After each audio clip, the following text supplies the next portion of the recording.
Abra sua Bíblia em João, capítulo 6. Leremos dos versos 28 a 40. Trata-se do episódio que se seguiu a dois eventos importantes. O primeiro deles, a multiplicação dos pães, e o segundo é Jesus andando sobre o mar da Galileia. Ele está agora do outro lado do mar da Galileia. Os que tinham comido pão no dia anterior correram para encontrar com Jesus lá. E aí se deu lugar a este diálogo que nós vamos ver aqui a partir do verso 28. Os que tinham chegado para ver Jesus, que tinham comido pão no dia anterior, disseram assim: dirigiram-se, pois, a ele, perguntando: que faremos para realizar as obras de Deus? Respondeu-lhes Jesus: a obra de Deus é esta, que creiais naquele que por ele foi enviado.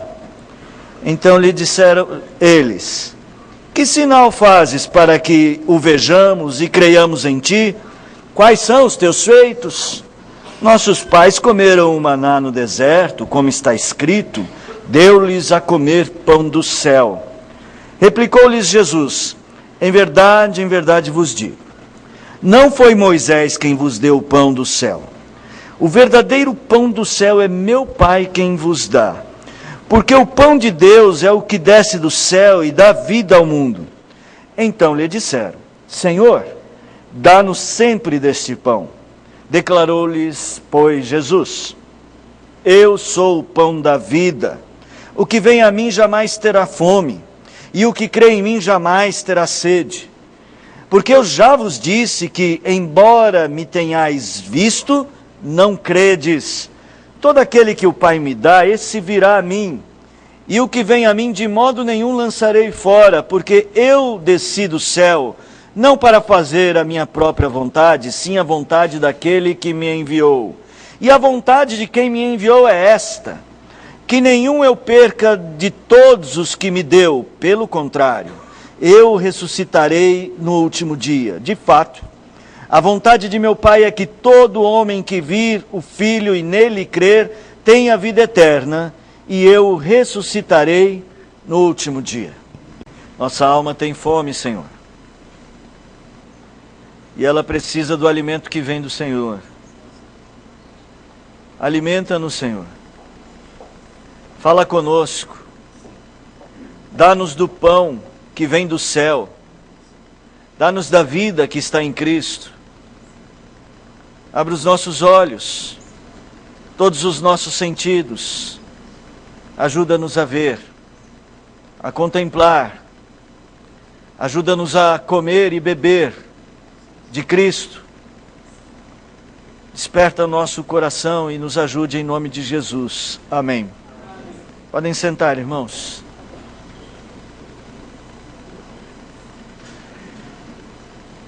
Irmãos, o difícil desse episódio é ter que encarar a realidade de que aquelas pessoas estavam buscando Jesus, mas não estavam se alimentando de Jesus. O contexto de toda essa passagem é a região da Galileia. Já desde o capítulo de número 4, quando Jesus volta para a Galileia, na verdade ele voltou, foi para Jerusalém, voltou novamente. Jesus havia dito assim, quando ele chegou na Galileia, novamente, disse assim: um profeta não tem honra na sua terra. E ali ele curou o filho do oficial do rei, curou o paralítico em Cafarnaum. E meus irmãos, é incrível dizer que apesar de tantas coisas que Jesus tinha feito, aqueles homens iam até Jesus e não conseguiam se alimentar dele. Olha só no capítulo de número 5. No verso de número 40, contudo não quereis vir a mim para terdes vida, apesar de tudo que Jesus fez. Verso 46, porque se de fato cresceis em Moisés, também creríeis em mim, porquanto ele escreveu a meu respeito. No capítulo de número 6, no verso, depois que ele multiplicou os pães, quando você pensa então que, ao comer dos pães, que 5.000 pessoas comeram de apenas um punhado de 5 pães e 3 peixes. Irmãos, quando a gente olha para isto, nós podemos dizer, nossa, aquele povo deve ter então se lançado aos pés de Jesus, mas não, eles continuavam com seus interesses egoístas. Quando eles viram que Jesus supriu a falta de pão, falaram, é desse tipo de governo que nós queremos. Nós temos aqui o Bolsa Pão com Peixe.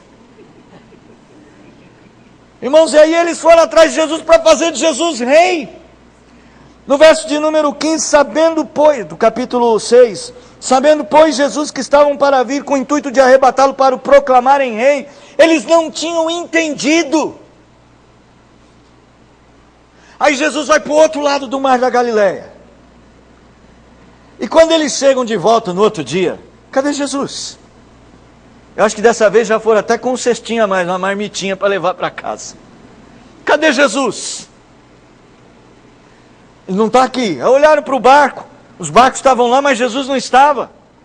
Correram atrás de Jesus, foram para o outro lado do mar da Galileia, lá no verso de número 22. No dia seguinte, a multidão que ficava do outro lado do mar notou que ali não havia senão um pequeno barco e que Jesus não embarcara nele com seus discípulos, tendo estes partido sós.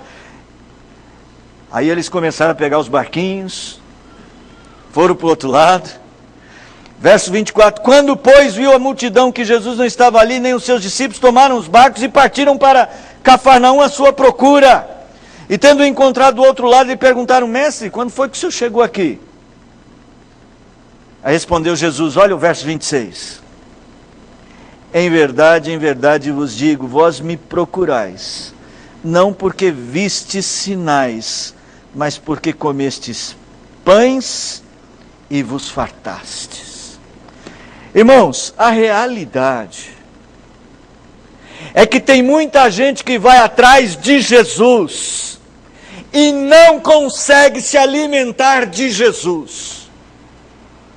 Consegue apreciar tudo que Jesus faz, consegue apreciar culto, consegue apreciar o louvor, as músicas, consegue apreciar o discurso de um sermão, consegue apreciar o convívio com a igreja, mas não consegue alimentar a alma continua vazia, não há transformação, não há vida eterna.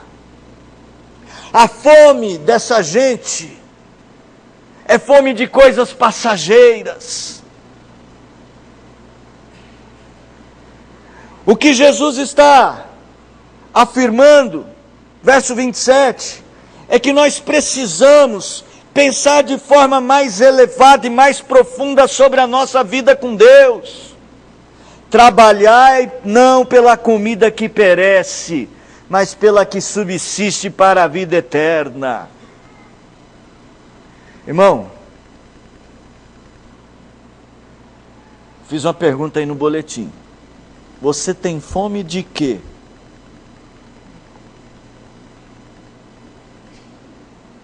O que é que te traz aqui? Qual é o tipo de anseio que faz você seguir Jesus? Irmãos, existem muitos textos difíceis da gente encarar na Bíblia. Pense nesse que nós lemos hoje sobre Saul. Tinha uma ordem para ir lá exterminar os amalequitas, não pegar nada. Na verdade, ele pega os despojos de guerra, mantém vivo o rei Agag. Samuel fala, você fez errado, você foi chamado para fazer uma coisa e fez outra. Ele põe a culpa no povo, Ele diz, foi a igreja. Ele falou assim, foi a igreja, Senhor, que fez isso.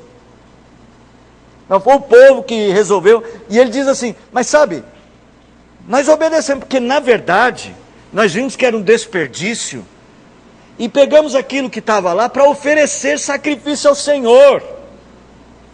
Ele gostava de sacrifício. Aliás, parece mesmo que ele gostava, porque ele já tinha errado no sacrifício antes, quando ofereceu o sacrifício que ele não podia. Ele adorava o sacrifício. Ele achava bom demais fazer aquilo. E até tinha desculpa, Deus mandou.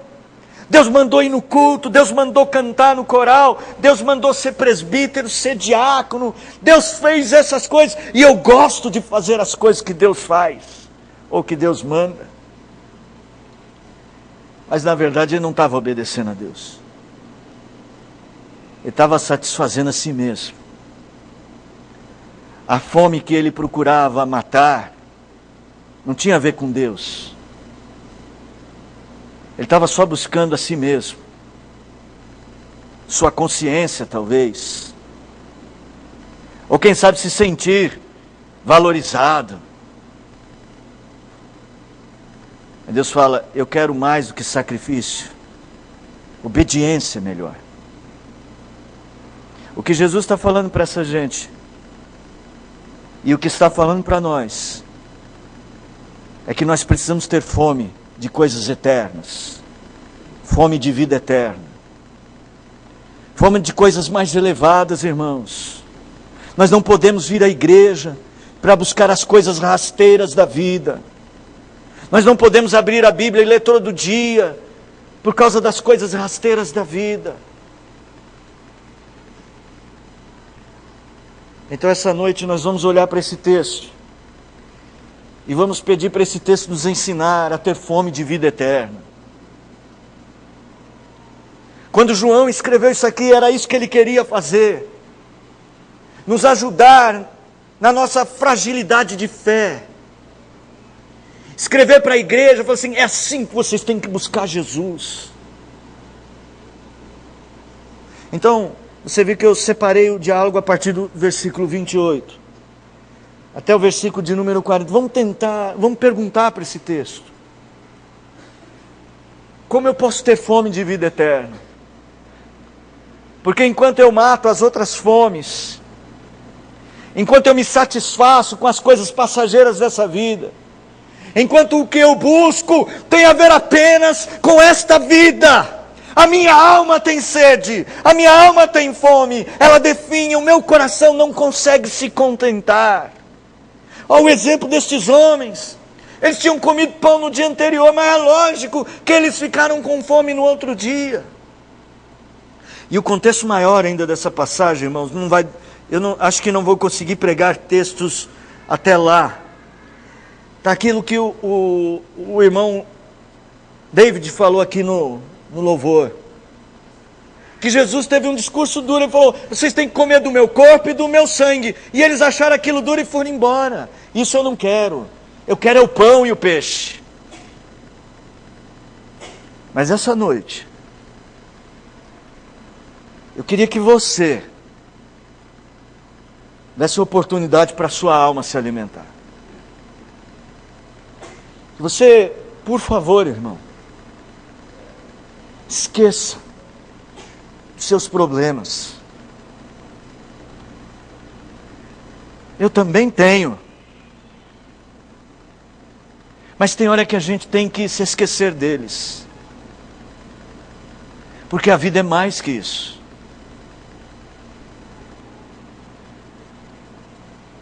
Eu quero que você dê uma chance para a sua alma se alimentar.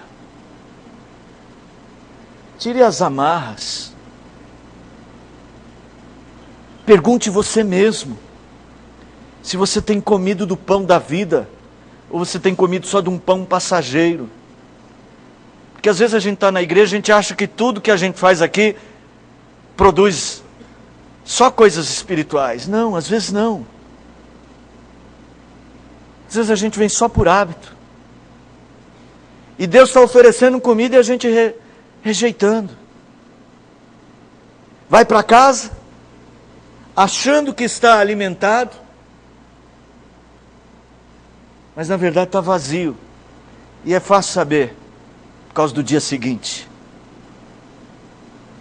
Dê uma chance a você mesmo. Vamos fazer isso. Vamos buscar entendimento para sentir fome de vida eterna. Olha para o versículo 28.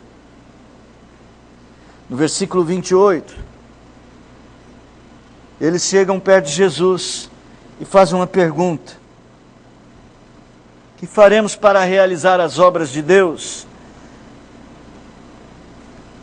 E Jesus responde: a obra de Deus é esta, que creais naquele que por ele foi enviado. Irmãos, aqui nesses versículos nós vamos ver que para ter fome de vida eterna, nós precisamos entender que quando buscamos a Cristo, nós buscamos uma ligação com Deus. Pode parecer óbvio para você, mas nem sempre é assim que a gente faz. Às vezes o nosso hábito de busca de Jesus Cristo descarta que neste momento estamos na presença do Deus vivo. Às vezes na sua oração, você descarta a percepção de que a oração é um instrumento pelo qual o homem vai ao eterno, ao Senhor da vida. Que quando cantamos, seja qual for o hino de todas as tribos, povos e raças, muitos virão te adorar. Nós estamos dizendo para Deus, da nossa consciência de quem Ele é. Veja que aqueles homens, eles buscam e querem realizar as obras de Deus, e a resposta de Jesus é que eles deveriam olhar para Jesus a partir do prisma de que Ele era a resposta de Deus às perguntas deles. Irmãos, aqui no contexto, no capítulo 4, ele encontrou uma mulher samaritana, lá no poço de Jacó. Jesus, quando encontrou aquela mulher samaritana, ele teve um diálogo com ela em que ele diz o seguinte: quem beber da água daquele poço vai voltar a ter sede, mas quem beber da água que Jesus dá, nunca mais terá sede. Pode parecer óbvio que ter fé em Jesus implica em buscar a Deus, mas é preciso ter uma visão espiritual desta nossa ligação com Jesus. Você não pode e não terá sede de vida eterna enquanto não entender esse contexto nosso. Nós fomos chamados para Deus. Eu quero, irmão, chamar a sua atenção para a resposta de Jesus. Olha só. Aqueles homens estavam interessados em seguir Jesus de uma maneira um pouco manipuladora. Na verdade, quando eles perguntam para Jesus o que é que a gente deve fazer, ou qual é o segredo para fazer as obras de Deus, talvez o interesse deles não fosse exatamente Deus em si, mas pensando no contexto dos pães que foram multiplicados, talvez eles estivessem pensando: nós queremos trazer a este mundo um reino assim, capaz de fazer os milagres de Deus. Talvez eles tivessem uma percepção como a de Simão, lá no contexto dos apóstolos: eu quero esse mesmo poder que vocês têm de fazer descer o Espírito Santo nas pessoas. Às vezes, irmãos, nós nos acercamos das coisas espirituais, mas não com um coração espiritual. Às vezes nós olhamos para as coisas de Deus, mas não com o coração em Deus. Lá Isaías já disse: esse povo se aproxima de mim, na sua boca nós vemos que tem muitos louvores, a sua boca bendiz o meu nome, eles fazem às vezes as coisas mesmo que eu mandei, mas o seu coração está longe de mim. Nós temos que tomar cuidado com esse tipo de fome por coisas de Deus, sem fome de Deus. É semelhante àquela pessoa que busca só um milagre. Ou é semelhante àquela pessoa que busca só a bênção. Às vezes a gente só busca o culto, mas não busca Deus. Às vezes os pregadores buscam o interesse da igreja, mas não de Deus. Eu não acredito, pelo que a sequência do texto, que esses homens estavam interessados realmente em que sua vida fosse entregue a Deus. Eles queriam ter o poder que Jesus tinha de multiplicar os pães. Já que você não quer dar pão para a gente, não foi isso? Então ensina a gente a fazer isso. A resposta de Jesus é a seguinte: a obra de Deus é essa. Note, irmãos, Jesus põe origem. E a origem é Deus. Esta obra que eu fiz é obra de Deus. Deus é a origem da nossa vida espiritual. Eu estou usando essa palavra espiritual, eu nem gosto de usá-la muito, mas eu quero que você entenda. Eu não quero que você separe a sua vida do dia a dia da sua vida de culto. Eu só quero que a sua vida do dia a dia seja tão espiritual quanto a sua vida aqui. Amanhã você tem que fazer a obra de Deus. E você tem que entender isto, que o que você vai fazer amanhã tem origem, Deus. Foi Deus que pôs você no emprego que você está, ou Deus que não pôs você no emprego no qual você gostaria de estar? Então te pôs em outra situação. Mas a obra que você vai fazer lá, se você tem fome de vida eterna, é a obra de Deus. A obra de Deus é esta. E agora Jesus completa. Ele olha para eles e diz: que vocês creiam naquele que foi enviado por Deus, olhando para Jesus. A questão não era o que eles iriam fazer, mas o que Jesus iria fazer. Irmãos, às vezes nós estamos tão interessados nas nossas realizações, no que nós vamos conquistar, em como nós vamos impactar esse mundo. Está na moda dizer isso, né? Eu não quero mais saber como é que eu vou impactar esse mundo, eu quero saber como é que Cristo vai impactar esse mundo, e se Ele quiser, usando a minha vida. A obra de Deus, para mim e para você, é que nós creiamos em Cristo. Isso exige a visão de que o elo nosso com Deus é Cristo. Ele faz esse papel. Cristo não busca a sua glória, Ele cumpre a vontade do Pai. Nós já lemos aqui no final do texto. Irmãos, existem algumas palavras muito duras na Bíblia, e eu já falei para os irmãos, eu me assusto com algumas delas. E uma delas, eu sei, eu repito demais essa situação, né? E uma delas é aquela fala de Jesus diante de Pilatos. Capítulo 18 de João. Jesus está diante de Pilatos. Para mim é impressionante isso que Jesus diz. Pilatos diz assim: foi a tua própria gente que te entregou para mim. Sabe a resposta de Jesus? É essa aqui, ó, verso 36. O meu reino não é deste mundo. Se o meu reino fosse deste mundo, os meus ministros se empenhariam por mim. E é verdade. Acho que a gente teria mais fome de Cristo se Ele tivesse trazido só um reino material, só o pão e o peixe. Nós devemos chorar, irmão, porque nós não temos fome de vida eterna. Nós queremos o pão e o peixe só. Às vezes só a externalidade da fé, só as coisas externas, a aparência da fé. Se o reino de Cristo fosse desse mundo, será que você se empenharia mais por ele do que você faz? Acredito que sim. Se houvesse uma regra no reino de Cristo, toda vez que você for na igreja, você tem um aumento de salário.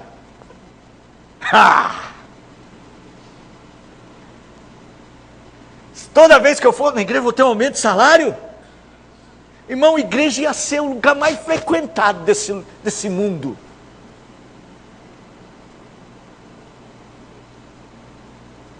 Irmãos, isso que Jesus está fazendo nos envergonha, ou está dizendo nos envergonha, que é verdade.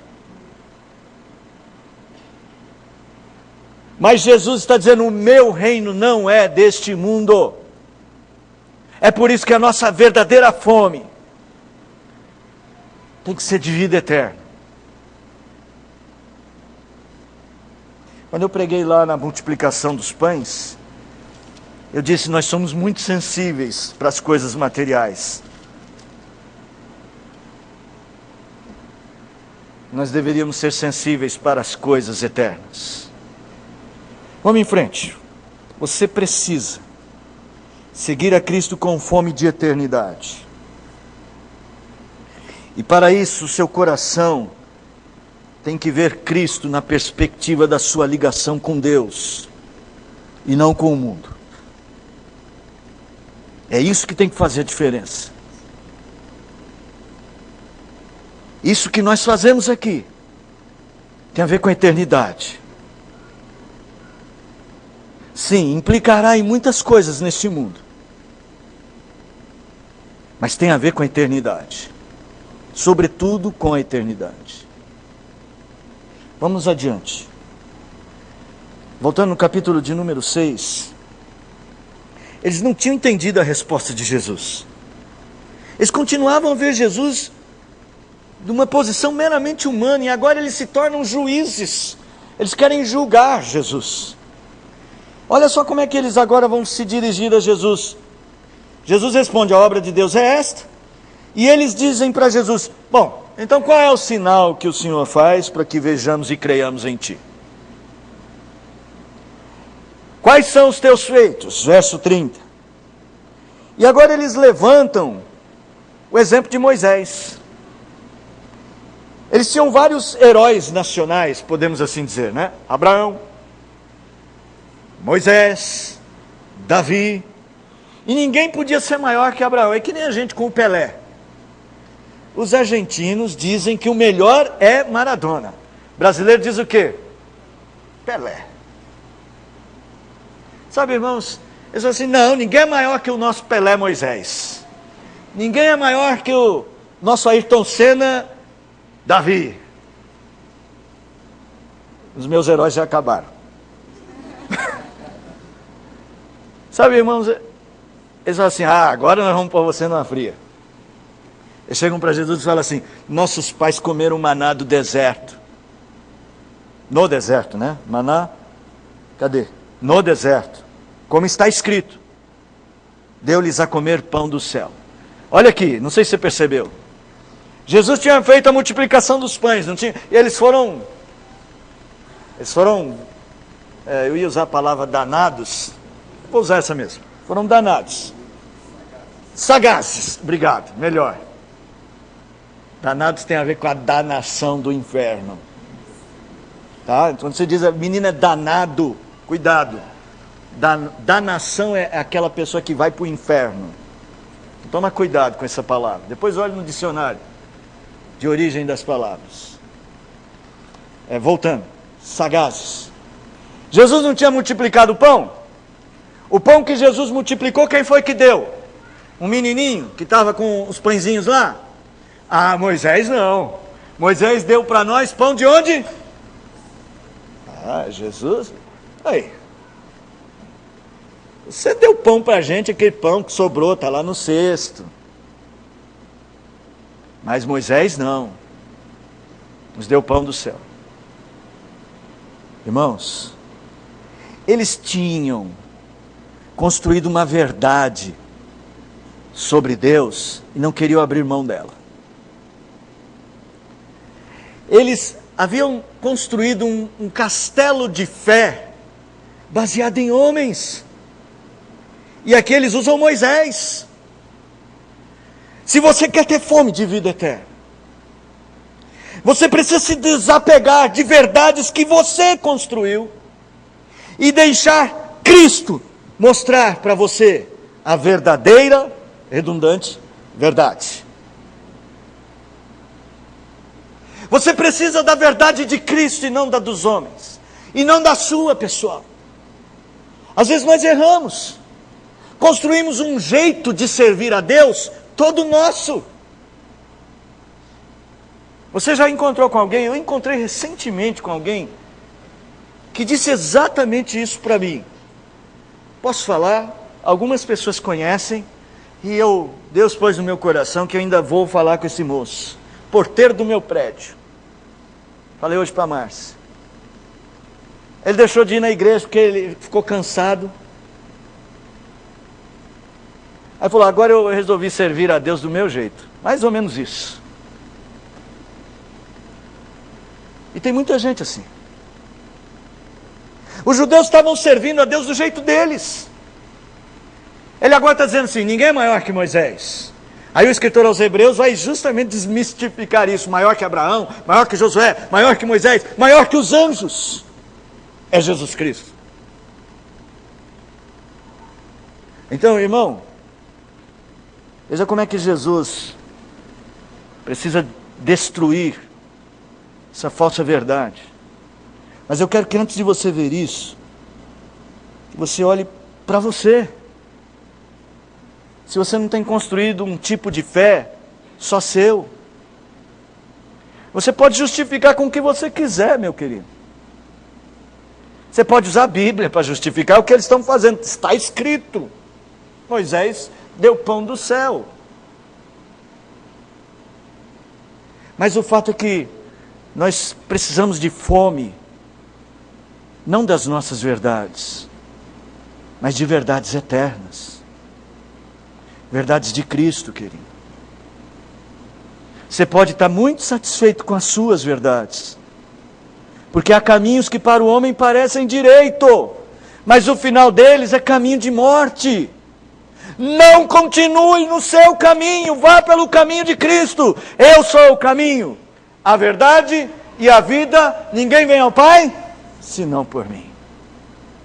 Entenda isso. Estão fazendo a comparação do milagre de Jesus com o milagre de Moisés. Aí Jesus diz assim, ó. Replicou-lhes Jesus, em verdade vos digo, não foi Moisés quem vos deu o pão do céu. O verdadeiro pão do céu é meu Pai quem vos dá. Irmãos, a teologia deles estava totalmente errada. Talvez a sua também esteja.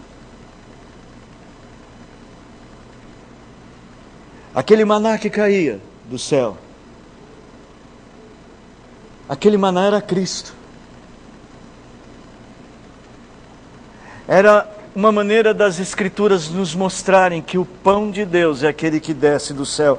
É isso que Jesus vai dizer no verso de número 33. Porque o pão de Deus é o que desce do céu e dá vida ao mundo.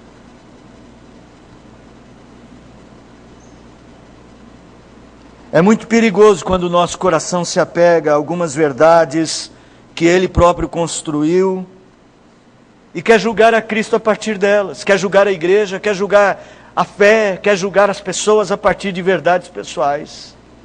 Aqueles estavam falando, me fala aí, me mostra um sinal. Estão julgando Cristo. Vamos ver se o seu sinal é melhor que o de Moisés.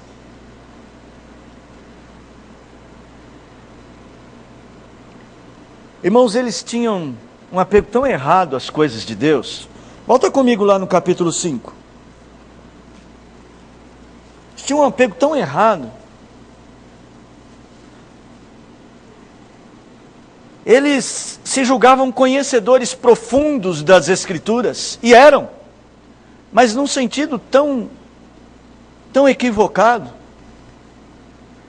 O versículo de número 39, ele não é positivo, se você gosta de ler ou recitar esse versículo de forma positiva. Examinais as Escrituras, porque julgais ter nelas a vida eterna.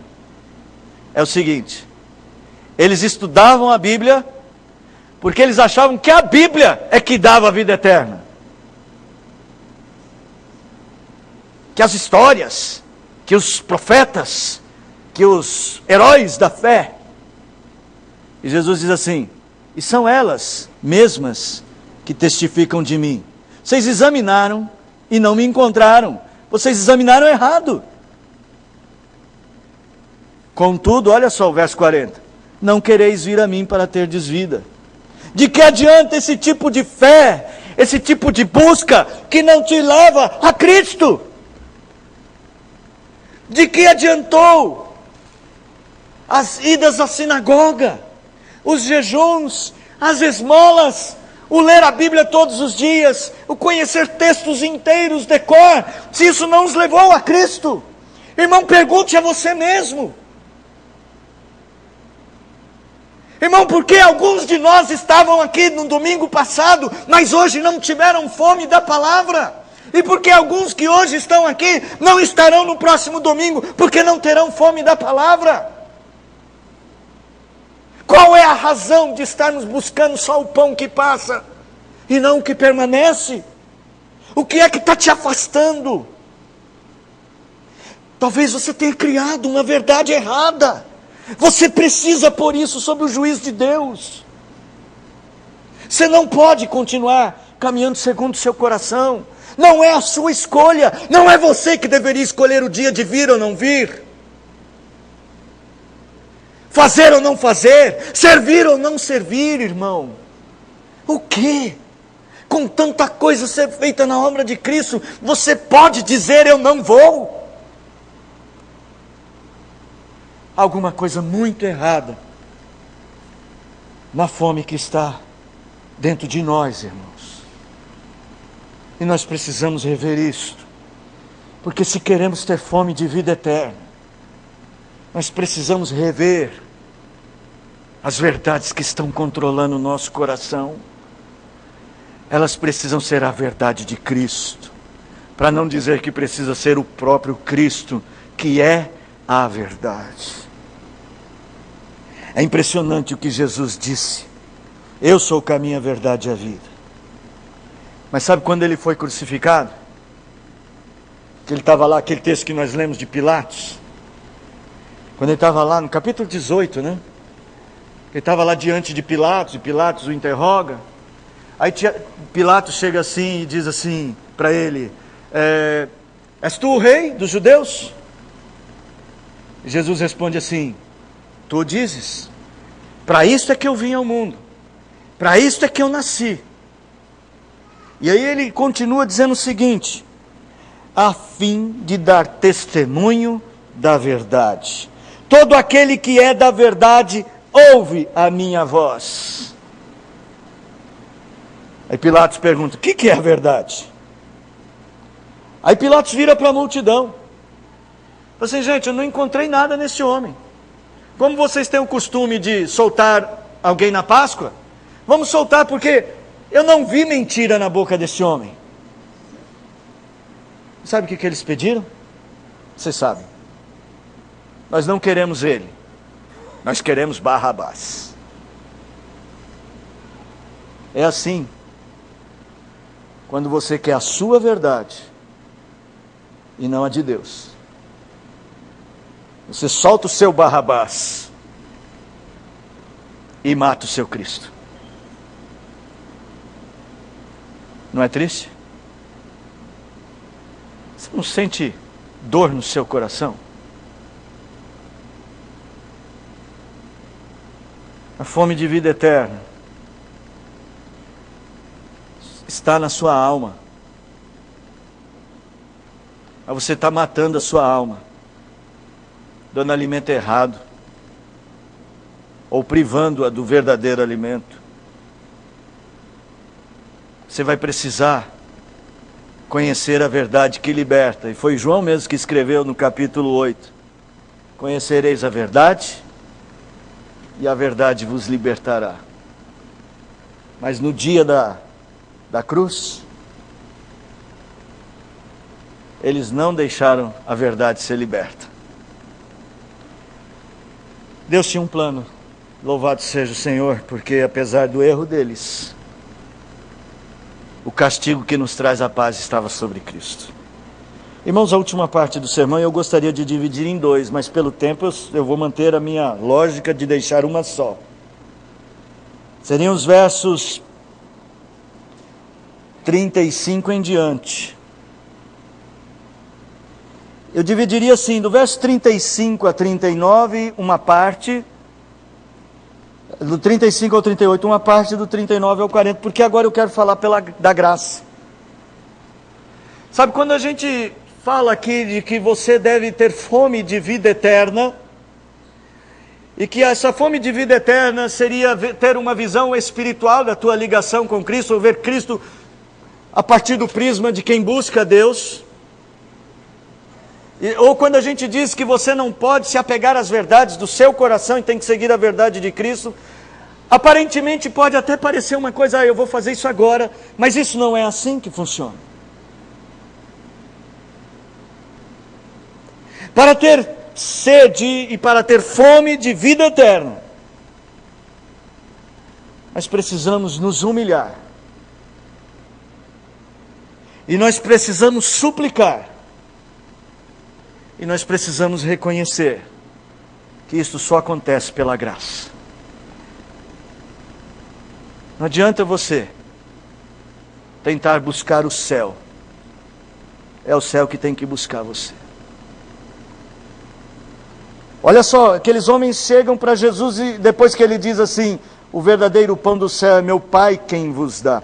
Está lá no verso de número 32. Replicou-lhe, em verdade vos digo, não foi Moisés quem vos deu o pão do céu, o verdadeiro pão do céu é meu Pai quem vos dá, porque o pão de Deus é o que desce do céu e dá vida ao mundo.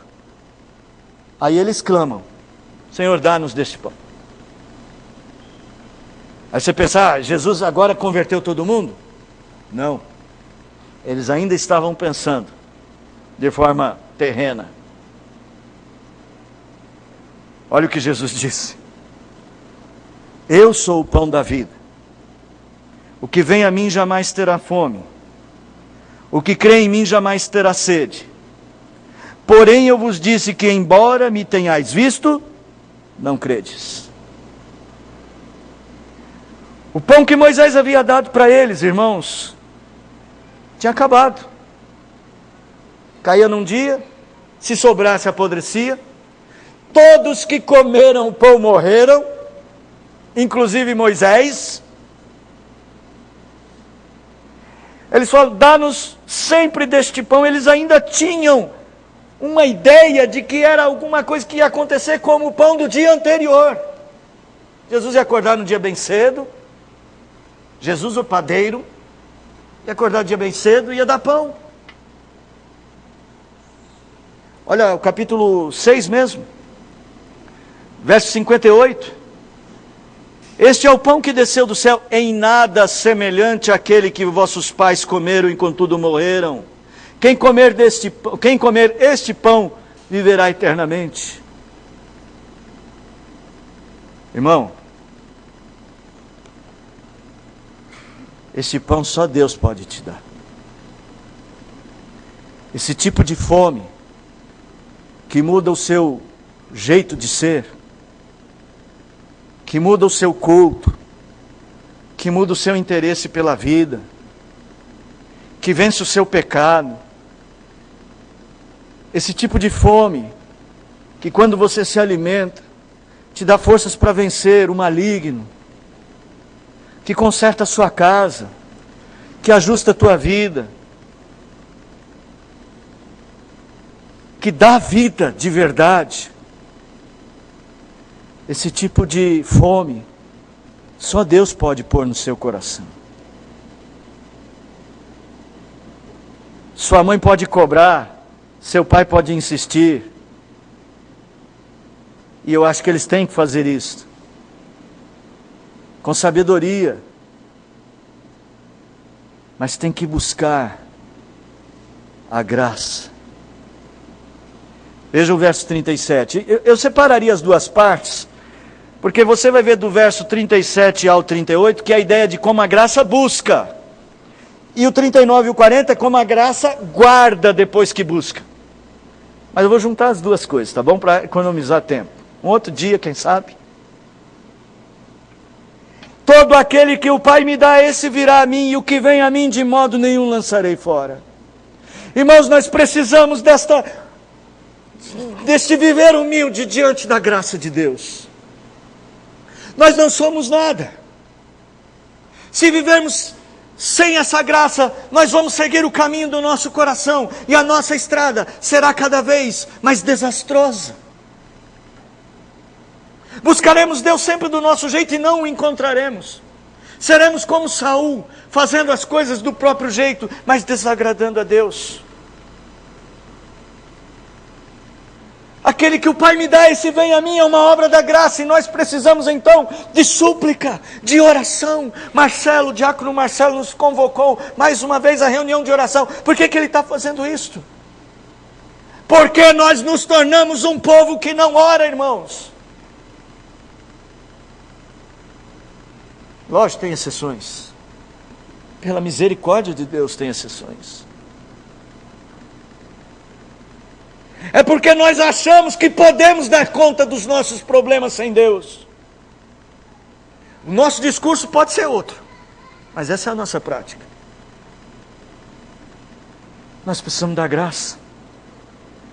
Porque eu desci do céu não para fazer a minha vontade, e sim a vontade daquele que me enviou. E a vontade daquele que me enviou é que eu não perca nenhum dos que Ele me deu. Gente, eu estou entendendo que Jesus está dizendo assim, ó, eu estou salvando vocês porque é a vontade do Pai. E era mesmo. Ele deixou a sua glória para ser o grande instrumento da graça, porque o Pai o enviou para salvar você. E agora Ele pede, Ele conclama você a confiar nessa graça.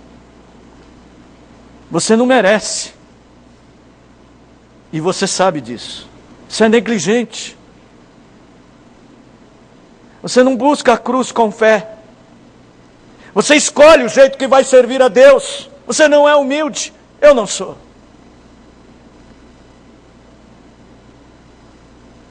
Mas Deus nos ama. E pela sua graça Ele pode mudar a gente. E o que Jesus está dizendo é que uma vez que nós comemos deste pão, nós podemos comer sempre, estaremos alimentados para sempre, e Ele nunca deixará de nos servir o pão, porque a vontade do Pai é que Ele nunca nos perca. E Ele diz isso, que nenhum eu perca de todos os que me deu, pelo contrário, eu ressuscitarei cada um deles no último dia. De fato, a vontade do meu Pai é que todo homem que vir o Filho e nele crer, tenha a vida eterna, e eu ressuscitarei no último dia. Aqueles homens tinham perguntado assim, o que nós faremos para realizar as obras de Deus? A resposta de Jesus é, creiam no Filho. E para crer no Filho, só a graça. Agora Jesus está respondendo. Sabe o que vocês precisam fazer? Confiar na graça. No Verbo que se fez carne, cheio de graça e de verdade. Deus tinha interesse em nos salvar pela graça, por isso enviou o seu Filho ao mundo, para que tivéssemos vida eterna nele. Jesus está falando de eternidade aqui, do último dia. Para ter fome de eternidade, de vida eterna, é preciso disto, irmãos. E isto é o que a cruz trouxe para nós. A graça. Quando Ele foi pendurado naquela cruz, Ele estava nos chamando chamando a mim, chamando a você. Jonathan Edwards, uma das frases símbolo do ministério de Jonathan Edwards: estampa, coloque um selo nos meus olhos, coloque a eternidade por selo nos meus olhos. Ele clamava, pedindo a Deus que o ajudasse a ver a vida eterna todos os dias, todas as horas do dia.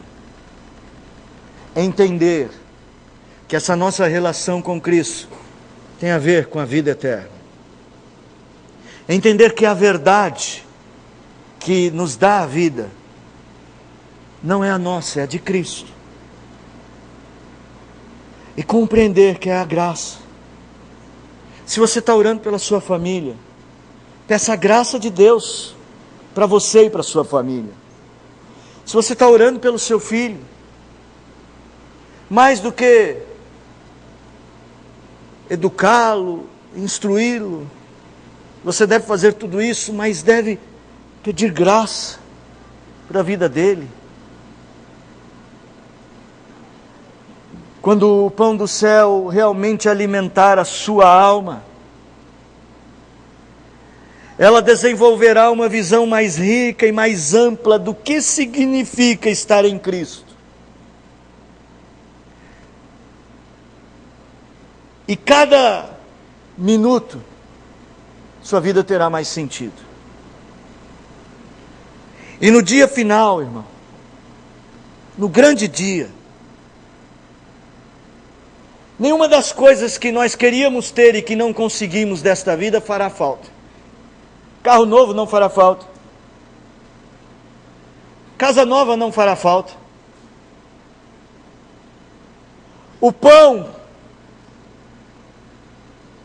material não fará falta. Mas se você não tiver alimentado a sua alma com o pão do céu, você sentirá grande falta. E esse dia está chegando. Eu não vou fazer muitas aplicações hoje. Vou fazer apenas uma.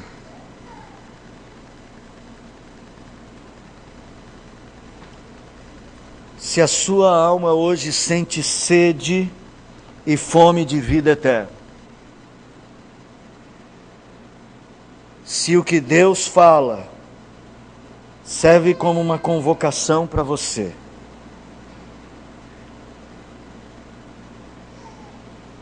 eu quero te chamar a tomar uma séria decisão na vida. Eu quero chamar você para buscar vida em Cristo hoje. Não quero saber o seu currículo de igreja. Não quero saber da sua vida. Eu não quero saber se você gosta de lasanha ou paella. Eu quero que você hoje mate a fome da sua alma. Não negue isso a você mesmo. Quero convidá-lo a fechar os seus olhos e fazer uma oração parecida com esta. Mas faça a sua oração, esqueça que tem alguém do seu lado. Esqueça que alguém te convidou, esqueça da mulher, esqueça dos filhos, até das crianças que estão aí com os pais. Faça uma oração. Senhor, dá-me hoje esta fome. Fome não só de pão, mas fome de vida eterna. Peça perdão a Deus ainda hoje. E busque a vida que está em Cristo Jesus. Nós vamos cantar um hino que fala da morte de Jesus, o hino 268. Empresta o seu hinário, tem aí? Pode deixar que eu abro. Queridos irmãos, você que esta noite está fazendo esta oração, Você que esta noite está sentindo fome de Deus, de vida eterna. Eu repito, eu não quero saber o seu currículo, eu não me importo com isso. Deus sabe. Porque Ele te resgatou. Porque talvez você esteja condenado a algum pecado, mas Ele quer te libertar. Nós vamos cantar este hino, mesmo assentados, a primeira e a segunda estrofe. E se você tem sede e fome de Deus, eu quero convidá-la a vir aqui à frente, porque a última estrofe vamos ficar todos em pé. Irmão, vamos quebrar o medo. Vamos recompor a nossa vida com Deus. Mesmo assentados, primeira e segunda estrofe, se você tem essa sede, quero convidar a vir aqui à frente, irmão. Sei que não é nosso hábito, mas hoje, talvez seja necessário. 268, Redenção.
Eu sei que o Senhor Jesus está aqui entre nós.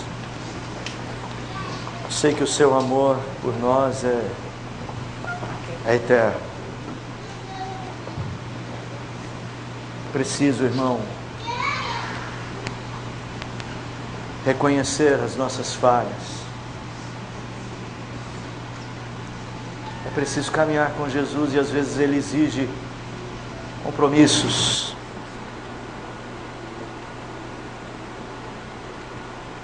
Ninguém faz juízo de ninguém aqui.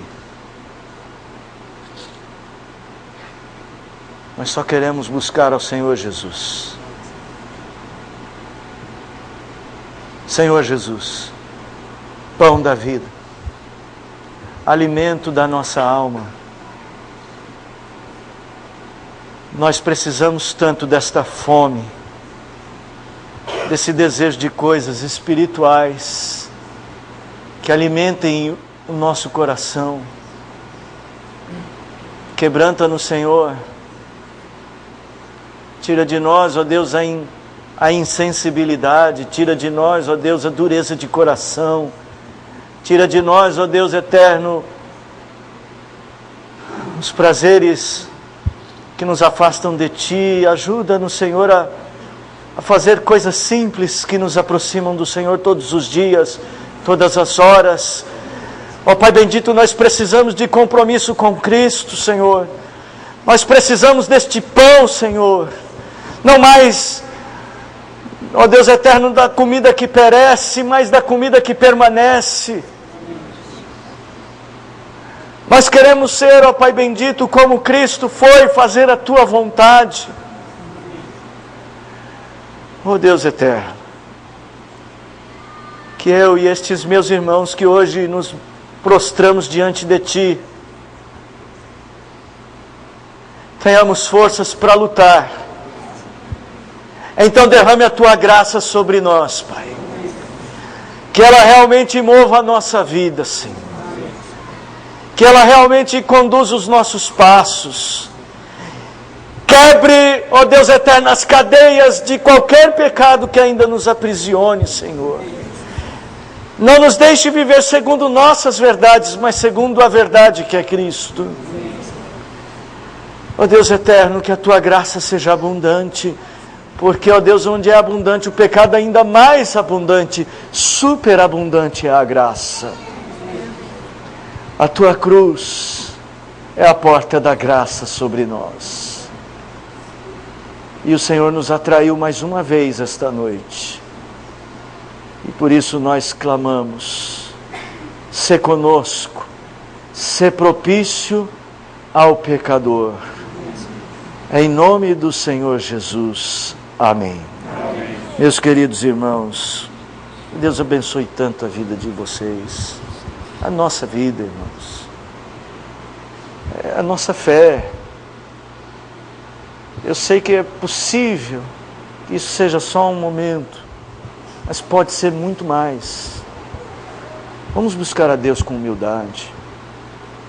E quando estiver muito difícil, irmão, não crie mecanismos. Só se humilhe e busque a Deus. Você não precisa de mais nada, só de Deus. E se Deus trouxe você aqui, isso já é obra da graça. Já é aquela graça. Porque disse Jesus: aquele que o Pai me dá, este vem a mim. E o que vem a mim, de modo nenhum, lançarei fora. Vamos finalizar este momento enquanto nós cantamos a terceira estrofe, nossa maestrina. Eu peço a vocês, vão se assentando, mas não se esqueçam, hoje o pão do céu alimentou a sua alma. Deus abençoe. Podemos cantar.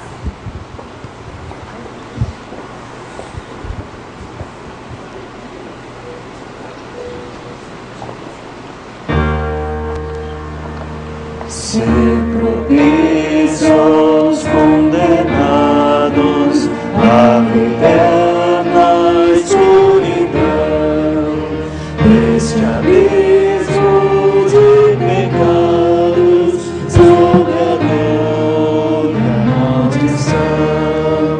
Do teu sangue foi vertido, nesse aço, meu Jesus.